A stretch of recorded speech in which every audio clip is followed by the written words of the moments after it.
My name is MB Hanrahan, and we are Our Ventura. My guest today, Bermudez, Curator of Collections at the Museum of Ventura County. I said it right, the Museum of Ventura County. We are going to talk about the museum, but Anna, first off, being as you are a local, I would love to know a little bit about your background. Okay, do you want me to go back to my childhood? Well, where you grew up, okay, and sure. You know, kind of, we will get to like where you are right now. Exactly. Well, born and raised in Fillmore, California, so about 26 miles from here, which was really great.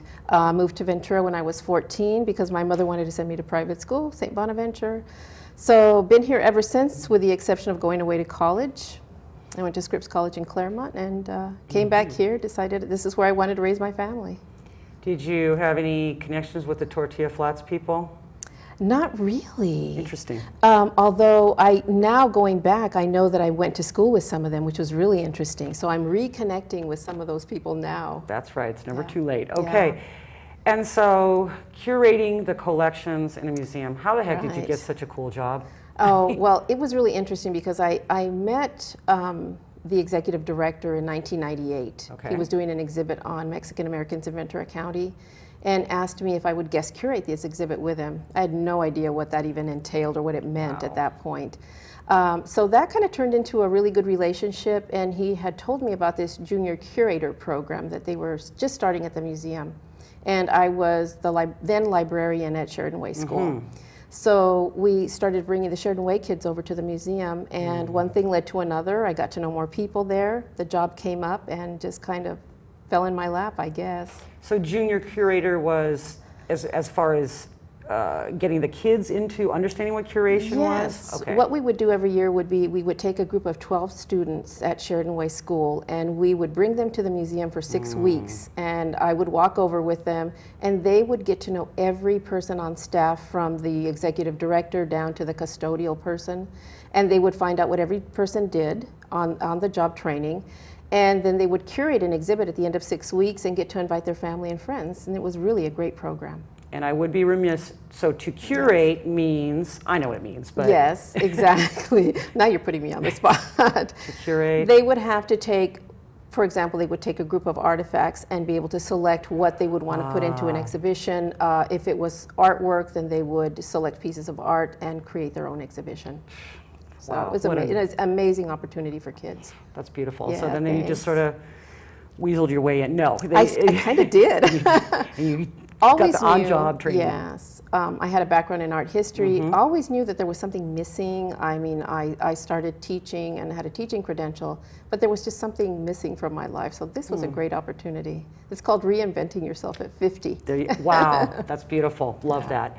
So our museum, paraphrasing, the mission statement is basically focusing on Ventura County and the Channel Islands, preserving, exhibiting, and teaching about what makes us so, and our history. The art, the history, and of Ventura County and the surrounding region.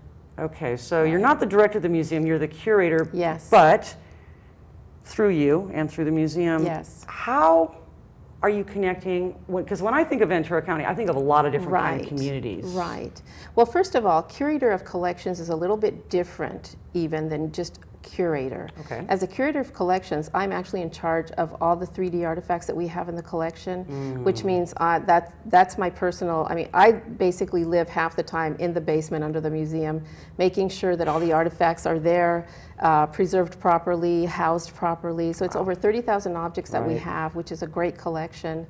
But I'm also part of the exhibits team, and I, along with my colleague, Ariana Caracolas, curate the exhibits for the museum. So it's a wonderful, you know, it's great to have that job where I get to be involved with the artifacts, and yet I get to come up from the basement and curate exhibits.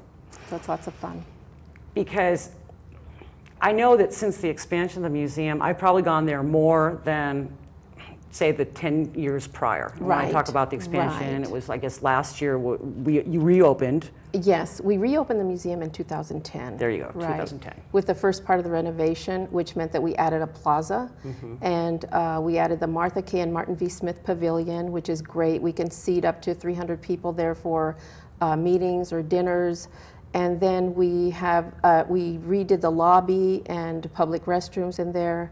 So phase 2 of the expansion would mean adding 6 new galleries to the museum, which is wonderful. Doubling the collection space, new library, so just some great things that are coming up in the future. So how much do you really have with, say, acquisitions? So say like an artist wanted to get your attention, like look at me, what, you know, what would they do? Right.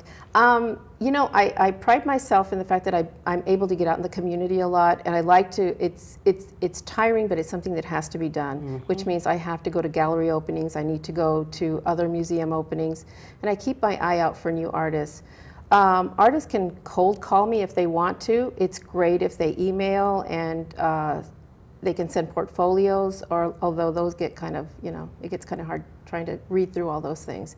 But emails are great. I do a lot of connecting with artists through emails, and also just meeting people at different events, which is wonderful. And I just go up and introduce myself. If I like something, I make it a point to find out who that artist is. So I'm really, really open, and I do studio visits all the time. Well, you also have a background as a fine artist, may I say, with fiberworks. Would that be the right way to put it? Yes, yes, fiber arts. I started in about 2004. I guess I've always been a frustrated artist, and when I was at Scripps studying art history, I'd follow my friends to their studio art classes. And it was just something I always wanted to do, but I never felt that I could do anything beyond a stick figure. But then I found textiles, and my mother had done textiles for years, and it was just my niche. So I'm really enjoying it. Do you weave? I don't. I do I do hand stitching and sewing and applique work, and just kind of some funky things. All right, good enough. But I'm not going to totally let you off the hook, because even with your curating of the collections, I know you must have some influence or some hand in the direction or thoughts or input into, or even if you want to talk about your vision of how does one connect through the museum and through what is chosen to be shown, you know, who's chosen to be shown, connecting, reaching out. Yeah, for example, for art exhibits, we have an exhibits planning team, which is, there are about 5 or 6 people involved in that. So it's usually the 2 curators, myself and my colleague, who present the ideas, exhibit ideas, and then the team decides which exhibits we're doing for the coming year. So it's a group decision. It's never something that I personally get to select, which is really a good thing, because you really need to brainstorm about things like that. My vision for the museum, we need to really reach out to the community, the surrounding community. We are looking to see the museum as a gathering place for the community, and I think that's kind of a term we'd like to coin, the gathering place for the community. Wow. And I think that in doing that, we need to collaborate more with other nonprofits in the area, so that we can kind of tag team and really get people into the museum and other venues as well. Like interface. Absolutely. This event's going on, and then so maybe we could have the satellite event here, or you're doing this, maybe we can provide this. Yes, so you're creating this wonderful infusion of art into the community, and history as well, because we are a historical museum as well as an art museum. Well, for those that, I was again remiss, so the museum we're talking about is, I would describe it as sort of across the street from the Mission in downtown Ventura, very far west side. I guess I always say it's catty corner to the Mission, right next door to Mission Park, Okay, so that we want to make sure people know what we're talking about here. Exactly, So the surrounding community as what you're talking about would then be like the Avenue, the beach community, and downtown. That would be absolutely, because we're about half a block, and then there's Ventura Avenue. We're not connecting with that community right now, and we really need to be. And I've been talking to more people that have businesses and other arts organizations on the Avenue, and we really need to start collaborating on events. And maybe, I mean, my dream would be to have sort of a museum satellite somewhere in the community that people can come to, where they might be a little hesitant to come to the museum. They'd be willing to come to that satellite space and really get to know what the museum's about. That's a great idea. We really want people to know that we're presenting their history. This is their museum. This is the story we're telling. I mean, just by being in that neighborhood, you're like in Chumash land and Absolutely. The Spanish, Right. Mexican Yes. hotbed of history. Exactly. Yeah. And Yeah. many people I'm a Right. transient, but a lot of people have moved to California and moved to the West Right. Side and have no idea of what they're sitting on. Right. Right. Well, the museum it's just beautiful right now. I Thank you. encourage everyone to go visit. It is a new and improved building, and everywhere you look is art and history. I mean, that sounds like a hyperbole. You're right in the hotbed of it. Speaking of which, so the expansion is not completed. Right, exactly. Do you want to explain what the next step is, where we're going? Yes, we've gone through phase 1 of the expansion, which I told you was a pavilion and the plaza. We're just going to, we're at the point where the second part of the capital campaign will start, really gaining momentum so that we can add those 6 galleries. We'll be adding, as I said before, we have 6 galleries, but we'll also be adding classrooms for educational purposes. So it's really exciting to be this, really huge anchor on the west side of the county. A nonprofit truly serving Yes, this community, not just sitting there like a showcase. Right. Or like a refrigerator. I know. Or a crypt. Well, exactly, yeah, which it can very easily become. So, and that is part of my job, to really bring that community in. So I'm hoping. You have the dream job. What would be your dream exhibit? Oh, geez, that's really hard because since we're art and history, there are, it's really hard to tell you that.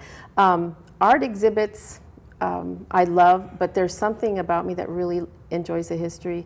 I would love to do a huge blowout exhibit on car culture because it's so important to Ventura County. We have, this is really weird, my husband and I really like going to car shows. That's not weird. So, lowrider car shows, I go to the Primer Nationals every year at the fairgrounds, but just to bring that community in, because we have people in the community that collect, that they have lowriders, hot rods, but you also have the Lamborghini set. So to bring all those people together in one, for one exhibit or one event would be really amazing to me. Don't forget art cars. Art cars, exactly. We so we can bring that art element in, exactly. Yes. So maybe even having a juried exhibit of art cars or some kind of a show for art cars. So I think it'd be wonderful. I've been thinking about that for a long time, so. Out of your mouth, make it so. That is great. We'll try to make that happen. I guess we pretty much covered the visions.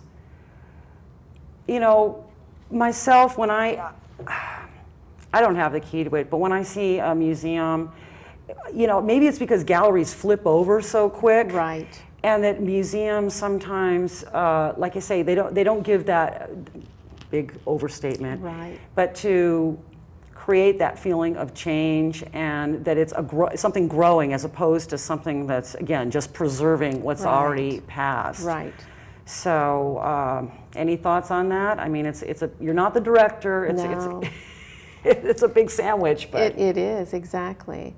So, are you talking about how I would want the museum to grow? Attraction, because we can promote things, but it has to be attractive. It does have to be attractive. That's a really hard question. It's a really hard thing to do.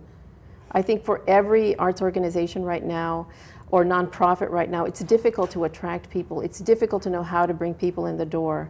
So I'm hoping that by presenting more of the history and really featuring local artists, this is one way to bring people in. We have this wonderful plaza at the entrance to the museum. But Anna, we ran out of time. Oh, God. To be continued. Definitely. So one more time, I want to thank my host, Anna Bermudez. You're welcome. Thank you from the for having me. Museum of Ventura County. Anna, how do we get in touch with the museum, real quick? www.venturamuseum.org. That's the quickest way. Yeah, definitely. I am MB Hanrahan, and this is Our Ventura. Thank you very much. Thank you.